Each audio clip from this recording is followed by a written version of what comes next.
un Aleksejs Grišenko, kad 4. tiesnesis strādā šajā mačā. Kuadio iespēlē vārtu priekšos sitiens un bumbu ir vārtos vienā pieskārienā Mors Talā. Raida bumbu vērt ķīperts Cedrika Kuadio piespēles ļoti agri vārti RFS, kas ir gana būtiski šādā spēlēs. Tas ir tas, ko, piemēram, Riga neizdarīja iepriekšējā kārtā pret tukumniekiem, bet RFS ļoti ātri izvirzās vadībā. Mors Talā vienā pieskārienā ar kāju raida bumbu vārtos, gana brīvs viņš arī atradās. Un strauši sitiens nepaspēja norēģēt, sagrupēties. Ivans Baturins un bumba nokļūst vārtu. Cenšas ar līdzjūtē enerģiju. Vēl vienu centrēbu. Nogādāts sodlaukumā vārtu priekšā. Tagad Ķigurs no Šarleņas sitiens un vārtos bumba 2-1. Darko Lemaičs pieliek kāju.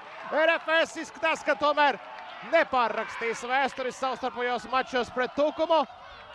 Un no vārtu priekšas Darko pēc Saidī piespēles, kurš tur vēl līkumus skrien garām baneriem, fotogrāfiem un tā tālāk.